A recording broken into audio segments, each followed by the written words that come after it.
Allô! Bienvenue sur Mathieu te raconte. Aujourd'hui, j'avais envie de te raconter une histoire de Noël. C'est pas dans un des livres que j'ai fait, là.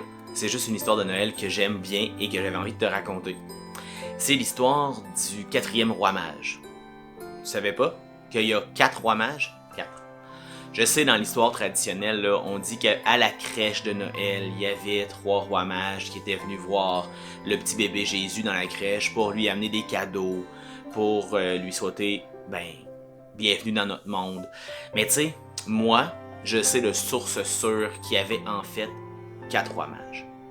À cette époque-là, il faut que tu comprennes que les gens, ils se déplaçaient, tu sais, de façon très très rudimentaire. Il n'y avait pas de voiture, pas d'avion, pas de bateau. Ben non, il y avait des bateaux, mais pas des gros bateaux à moteur, là, des petits bateaux à rame ou à voile.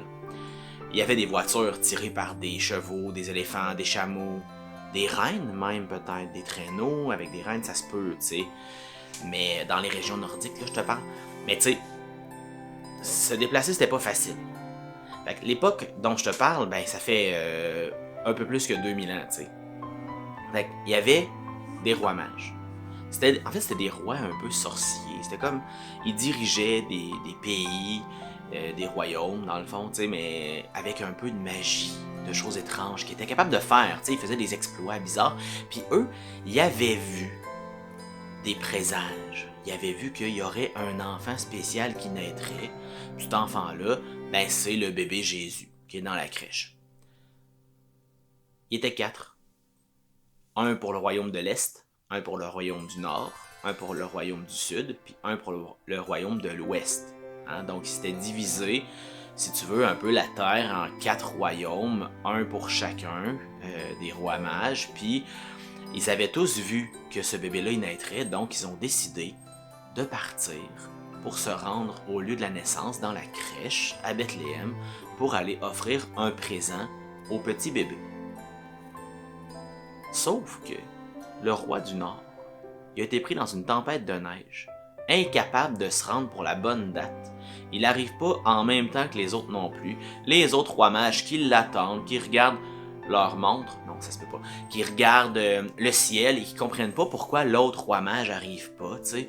Puis c'est pas grave, ils donnent leur cadeau au bébé Jésus, ils s'en vont, la famille de Jésus s'en vont aussi de la crèche pour se rendre à leur domicile à Nazareth, selon la légende aussi. Donc, et le quatrième roi mage, lui, il arrive, puis c'est vide. Mais là, il a son cadeau dans les mains.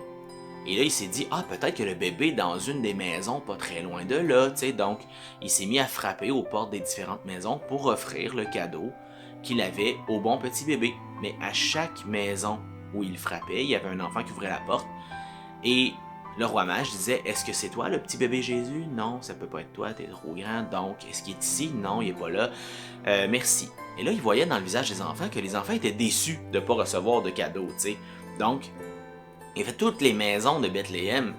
Ça a pris plusieurs nuits parce qu'il n'avait pas pensé à utiliser sa magie de roi mage, tu comprends?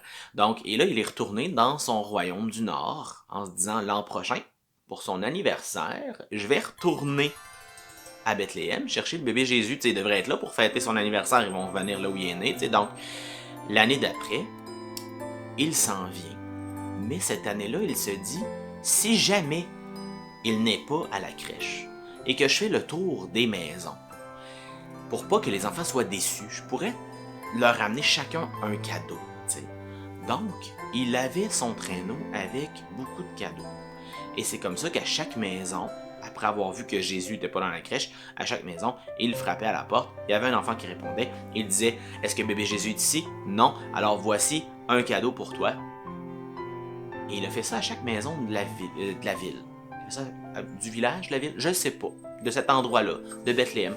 Et pas de bébé Jésus. Donc il est retourné dans son royaume du Nord et l'année suivante, même chose, il est revenu mais avec plus de cadeaux. Parce qu'il s'est dit, cette année, je vais faire 2 villages. Donc Bethléem et le village voisin. Et comme ça, d'année en année, le roi mage du royaume du Nord a visité de plus en plus de maisons en se trouvant des trucs magiques pour aller plus vite, pour réussir dans la même nuit à visiter plusieurs maisons où il offrait un cadeau à chacun des enfants qui ouvrait la porte, en lui disant merci, même s'il ne trouvait pas le bon petit bébé qu'il cherchait. T'as compris, hein? Le quatrième roi mage, c'est le Père Noël. Cette légende-là, elle existe en Russie. On la raconte depuis très longtemps. C'est la légende qui dit que, en fait, le Père Noël, c'est le roi mage qui s'était perdu. Joyeux Noël!